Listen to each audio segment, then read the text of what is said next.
Ben de Azerbaycan Respublikası'nın Ərazi bütövlüğünün, suverenliğinin təmin edilmesi uğrunda Ermənistan Respublikası'nın Ermənilərin Azerbaycan xalqına qarşı, Azerbaycan ərazisinə qarşı həyata keçirdiyi təcavüzkar siyasətinə qarşı millərlə şəhidlərimizdən biri olarak Azerbaycan Prezidenti Silahlı Qüvvələrimizin Ali Başkomandanı 21. əsr Azerbaycanımızın kurucusu ve banisi 21. əsr tariximizdə Azerbaycanın tarixine klaskar Kurtuluş Partisi'ne daxil olmuş Karabin Haberleri'nin komandanlığı ile giden ədalətli müharibədə en yüksek zirvəni şəhidlik zirvəsini fəth etmiş şəhid Hüseyin'in adını daşıyan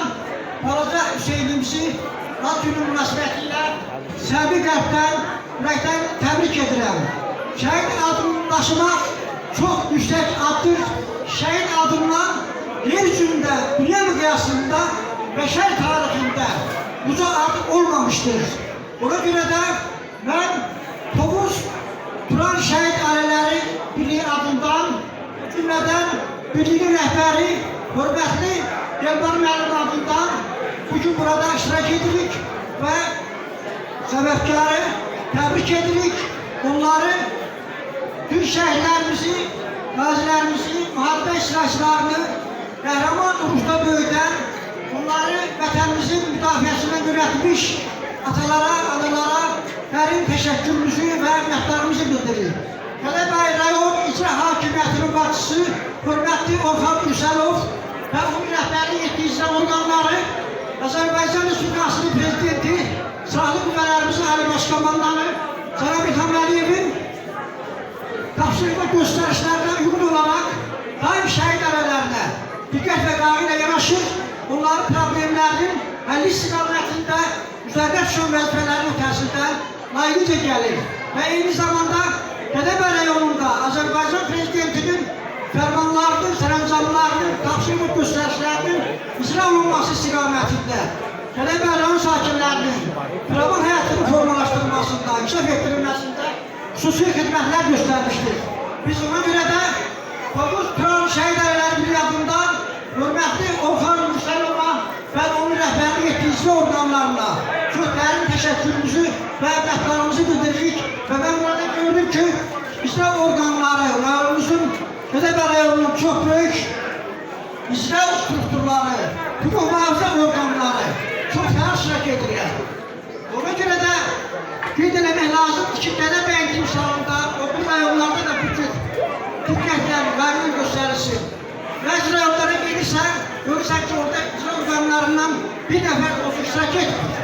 Və yaxud ki, görüntü xatirinə gəlir. Ancaq biz Gədəbəy rayonunda bir canlı şahidik ki, Gədəbəy rayon icra hakimiyyətinin başçısı Cənab İlham Əliyevin tapşırıq və göstərişlərdən uyğun olaraq və özünün insani borçları, humanist addımlarını həmişə şəhid ailələrində bircə addımlarını bir daha burada iştirak etməklə dövlətimiz adına, icra hakimiyyətinin başçısı adından, Cənab Prezidentin adından şəhid ailələrində özlərinin təşəkkür və minnətlarını bildirməklə şəhid ailələrində daim diqqət və qayğı göstərilməsini bir daha təsdiq və sübut etmişdir.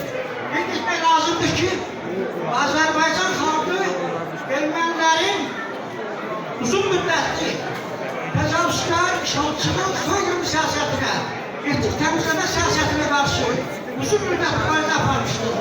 Və müdrik rəhbərimiz, Azərbaycan adlı şəhərlərin müəllifi, 21. əsr tariximizə əbədi olaraq daxil olmuş Cənab İlham Əliyevin həyata keçirdiyi məqsədyönlü düşürülmüş daxili və xarici siyasəti məntiqi nəticəsi olaraq və bu siyasətə Azərbaycan xalqının dəstəyinin, Azərbaycan ordusunun, Azərbaycan gənclərinin, Hüseyin kimi minlərlə gənclərimizin verdiyi dəstəyin məntiqi nəticəsi olaraq Azərbaycan Respublikası son 200 il tarixdə 2 əsr əhatə edən erməni işğalına 21. əsrin 20-ci illərində bir dəfəli son qoymuşdur.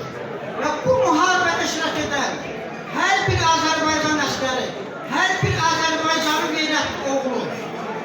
işçisi, muharebe veteranı, muharebe iştirakçısı, her bir askerimiz bu günümüz için ve müsbehli bayrağımızı layık müsbehleri doldurmak için öz canlarını kurban vermişler.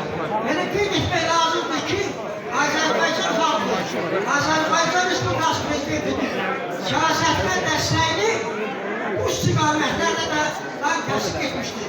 Ve bu gün qeyd etmək lazımdır ki, Azerbaycan Prezidenti Cənab İlham Əliyev çox böyük uğurlu siyaset həyata keçirdi və əldə etdiyimiz nailiyyətləri Azerbaycan Respublikasının ərazi bütövlüyünü təmin etməsi, bu cür qəhrəman oğullarımızın və bu cür qəhrəman ataların böyütdüyü oğulların hesabına Azerbaycan Prezidentinin siyasetine dəstək olaraq grup yarattıkları Azerbaycan Respublikasının dünya miqyasında qüdrətlənməsini inkişaf etməsini, dünyada müstəqil daxil və xarici siyasət həyata keçirməsini qəbul etməyən ölkələr və eyni zamanda Ermənistanın, ermənilərin və onların arxasında duran təcavüzkar qüvvələrin böyük Ermənistan yaratma ideyasını darmadağın etməsini qəbul etməyən ölkələr təcavüzkar ölkənin yanında olaraq Azərbaycanla qarşı növbəti təhdidlər yaradırlar. Buna görə də hər birimiz şəhid ailələrində diqqətlə qarşı yanaşmalıyıq. Hər bir gənclərimizdə, hər bir övladımızda, gələcək əsgərlərimizdə şəhidlərimizin keçdiyi tarixi yolu nəzərə salmalıyıq. Bunların keçdiyi yolla uğurla addımlaları üçün, vətənimizin daha da böyükləşməsi üçün, əldə etdiyimiz nailiyyətlərin böyük mükəmməlləşməsi üçün daha da böyük tərbiyyat çaparmalıyıq. Allah şəhidlərimizə rəhmət eləsin. Bunları qəhrəman böyüklər, atalara, analara can sağlığı versin. Allah Azərbaycan ordusunu qorusun. Allah qazilərimizi, müharibə veteranlarımızı, əsgərlərimizi qorusun. Hər bir müharibədə xidmətli olan şəxslərə Allah Teala can sağlığı versin, uzun ömür versin. Allah Azərbaycan Respublikasının prezidenti, silahlı qüvvələrimizin Ali Başkomandanı, Azərbaycan xalqının 21-ci əsr tarixini, qəhrəman iki cəsur şəhidlərimizin canı bahasına, qazilərimizin qanı bahasına, ordumuzun gücü ilə, xalqımızın dəstəyi ilə qurub yaratmış Azərbaycan xalqının milli qəhrəmanı, vətən müharibəsi qəhrəmanı, Azərbaycanımız generali Simusu, milli marşalımız Cənab İlham Əliyev olsun. Çok sağ olun. Bir alkış gelsin bu güzel sözlere. Teşekkür ederim.